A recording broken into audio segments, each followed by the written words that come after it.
Mic 2 1 2. Oh, all good. So, yeah. So, hi everyone. It's good to see you.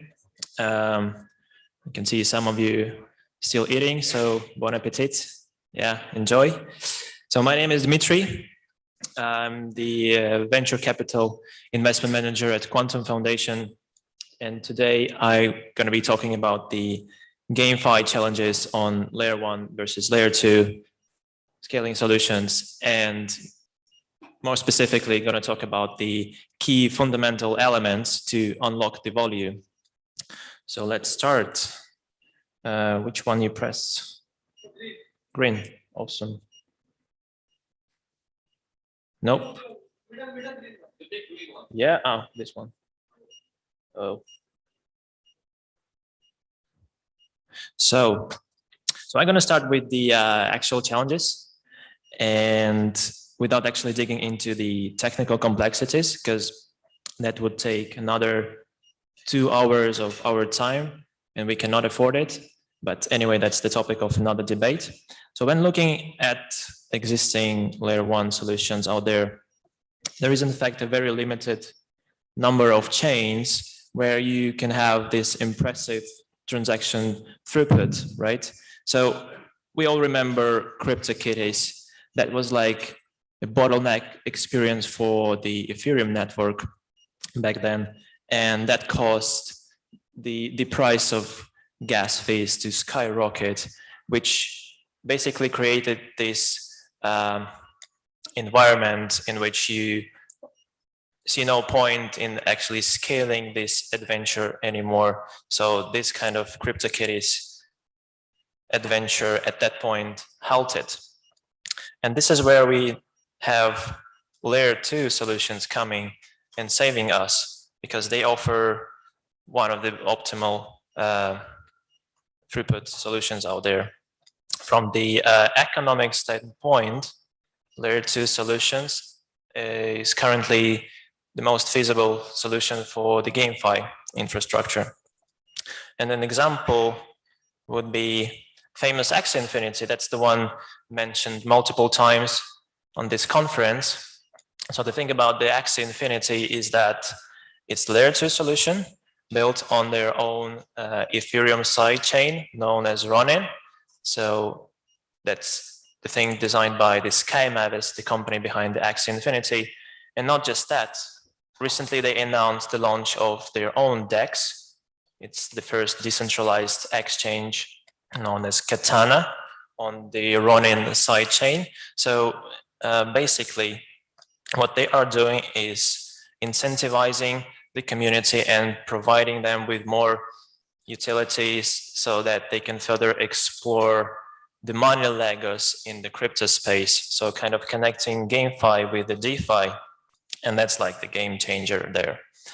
So right now you can provide liquidity using your coins you earned playing X Infinity to further boost your return on investment. Let's go next. Yeah, so, and then you have this layer 2 solution known as the zero knowledge rollup. Immutable X, that's the best example here. So the thing about the zero knowledge rollup is that it actually allows users to trade at zero cash cost, right? And I mean, that's the game changer out there. And also you have this self-custody of your NFT. So like your private key is in your hands in that sense. And on Immutable X, which is basically the NFT marketplace for marketplaces, and we have Gods Unchained, there's another popular game out there, and Illuvium, which hasn't been released yet, but you can see this huge speculation on Illuvium. So users are waiting for this game, and you can see this speculative activity on the market, even though the game hasn't been even released. So that tells us something, that you can actually create the value even before launching the product itself. And that's achievable in GameFi if you come up with interesting money Legos and deploy your solution on optimal chains. Yep. So the next point, which is for the Layer-1 solution, is that they have better interconnectivity. So as of today, we have over 40 bridges connecting Layer-1 solutions. And having this interoperability, you can come up with as many money Legos based on this interoperability as possible. Like if you take DeFi as an example, the one could simply use the Polkadot native token, which is DOT, to use it as a collateral to take out loan on the Maker protocol.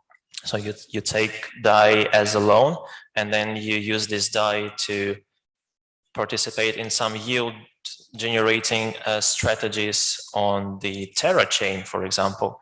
So this level interoperability that we have in DeFi is exactly what we need for the GameFi to further boost the velocity of game tokens. And when you boost the velocity of game tokens and you create these different utilities and provisions and venues for the users to explore, to participate in these different lucrative activities, I mean, that's insane potential out there.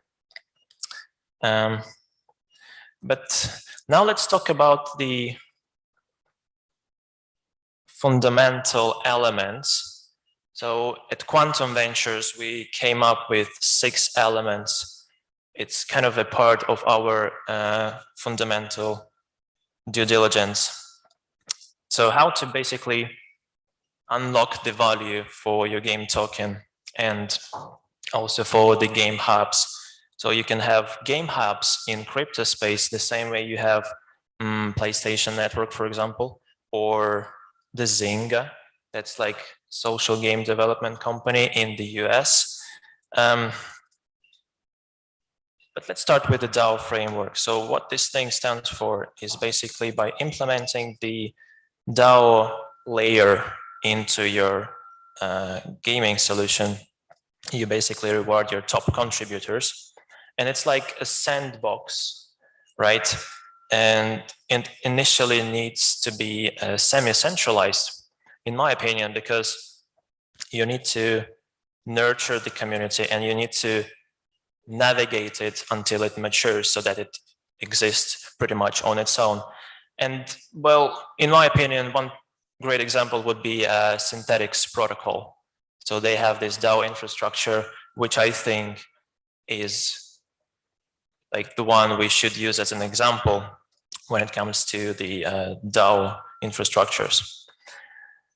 Also, the thing I wanted to share here is, as we talk about not just games, but game studios, GameFi hubs, you can think of, as I said, PlayStation Network or Zynga, where users could stake the platform's native token to support their favorite projects, the same way you do on the Polkadot ecosystem, where you know that you can stake the dot coin to support your favorite projects that participate in the parachain slot auctions.